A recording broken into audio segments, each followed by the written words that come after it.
Alright y'all, welcome back to the channel and to some more turkey patterning, and today we've got a combo that I've got some really high hopes for. We've seen a number of really nice looking patterns from this exact gun and choke combo, and with these shells, we've only tested them once a good while back on the channel, and they already showed us some very nice results for themselves as well. So I'm thinking this combo should give us some very impressive looking results if it works out the way I hope it does. But first up, for the shells that we've got today, I brought out some more of the Hevi-Shot Hevi-18 turkey loads. These are the 28 gauge 2 3/4 inch 1 and a 16th ounce payload of TSS 9-shot, moving about 1200 feet per second. We've tested a couple different Hevi-18 TSS loads over the last couple years, and they're usually pretty decent patterning shells, but they do tend to be a little more expensive than some other options out there as well. I think I found this box on sale, which is why I had to pick it up, but the last time we tested these, they were pretty impressive, so I'm hoping that trend continues today. And for the setup we're running them in, I brought out my Tristar Viper 28 gauge. It's got a 28-inch barrel on it, and we're going to be running this Trulock TSS Turkey. It's a 515 constriction choke, which is a little more constriction than the 520 Indian Creek we ran these through previously. So if it actually condenses our pattern down more than what we already saw, it's going to be a pretty nasty performer. We know this is a good gun and choke combo, so we'll see how it does with these Hevi-18 loads. But as for today's test, everything is set up the same as usual. I've got the turkey paper down there at 40 yards and the chrono so we can get the velocity. So let's get you guys a view of that target. I've got some good hopes for this combo, so let's take our shot and see if it lives up to the potential expectations that I think it might.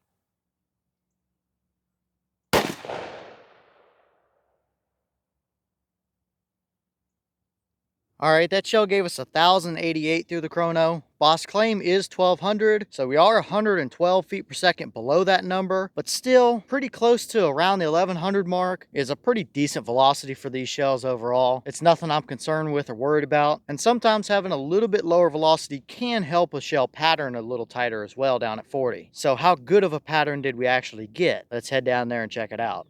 All right, well, now we're down here at our 40-yard paper, and yeah, that is absolutely a devastating pattern, no question about it. We were dead center, right where we wanted it to be, and that bird is absolutely covered in pellets. So clearly, that's absolutely a 40-yard capable pattern, no doubt about it. And easily, I would say 90% of our pellets are on the actual turkey target itself. We have a few off the left edge and a few off the right edge, but everything is right around or in that bird's head area. So that is nothing short of a great 40-yard turkey pattern, and this is a 28 gauge with only a 1 and a 16th ounce payload. That's quite a bit lighter than a lot of the other turkey loads out there on the market, even for a 2 3/4 28 gauge shell. So you don't have a ton of pellets to work with, but it's still a devastating pattern. The only two maybe nitpicky things I can see are there is one void just to the right of that bird's neck, kind of right in the center of the screen there. It's roughly the size of a golf ball, so nothing detrimental to the pattern, but it is a tiny little bare spot there. And we threw a couple tiny little flyers over here off the right, and maybe one or two up there at the top as well. So a couple of flyers around the edge with one small void. I guess you could call it not a perfect pattern, but let's be realistic here. I don't think you can really ask for a whole lot better out of that combo than that right there. That's a pretty tight pattern overall. It might not have the most pellets right through the core area and just absolutely light up the turkey paper like some other loads do that have more shot in the shell, but it's still pretty tight. At 40 yards, I mean, that turkey target itself is 12 inches wide, and we barely have anything off the edges. So if you get an awkward angle shot or something and that bird's in at 20 or 25, you better be right on them or have a good red dot set up where you know where it's going to hit and stuff like that. Because even at 40, you don't have a ton of breathing room to work with. So if you want to run a 28 gauge and you like hunting fields, that might be a good combination for you right there, because anywhere 35 yards, 40, 45, that's going to do the job just fine. So I would say this kind of worked out exactly how I thought it would. I was hoping to see a nice tight condensed pattern, and I'd say we got it. It's only a 1 and a 16th ounce payload, so not as many pellets to cover the paper necessarily, but it is still a very devastating pattern. There's not going to ever be a turkey that's going to make it through that pattern out to 40 yards, and it's clearly capable of 45 and probably 50 yards as well. shell. Any distance that you would confidently use a TSS 9 shot in, that's going to be capable. So really nice performance. And who knows, maybe we can try and run those shells through a couple other chokes and see if potentially we can tune in those edges and get it even tighter than that. Although you definitely don't need to do that, that's for sure. But it could be worth a shot just for fun anyway. But that is a very nice performer all day long.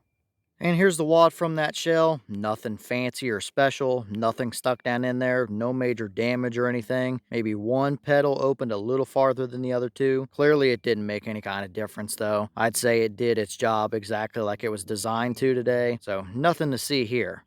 Alright y'all, well, what did you think about that performance right there? It's a nasty pattern. That's a 28 gauge shell at 40 yards. I mean, just think, 10-15 years ago, 28 gauge for turkeys, you definitely didn't think that kind of capability for sure. TSS has brought the sub gauges a long way, because that is a 40+ yard capable combo right there all day long. I definitely wouldn't hesitate to run that, although I would probably try and keep my birds at 30+, because if you get one in at 15-20 yards, you're going to be shooting a baseball at them, so you better have yourself together and be ready for them, because you may miss a bird still. Either way you look at it though, that's a devastating combination. And like I mentioned a second ago, I've still got a handful of those shells left and several different chokes as well. So even though we don't need any kind of a tighter pattern, maybe we can try them through some other chokes and get something that's absolutely ridiculous. It's possible anyway, but you can let me know what you want to see down in the comments. And is that about what you expected out of them? Were you a little surprised one way or the other? Have you tested any of these Hevi-18 28 gauge shells? And if so, what kind of results have you seen? Is that a combo you would hunt with? Is that about the perfect pattern for you? Or would you prefer to have a little more leeway than what that gives you? And what other 28 gauge combos do you want to see? Shells or chokes? Let me know all that down below. But with that being said, I've got some more testing to get done for you guys, so I'm going to get back to it. As always, you have the channel Instagram as well as the mailbox where you can send stuff if you'd like. All that information will be in the description if you're interested in it, but I'm going to get back to it, so I'll see y'all in the next one.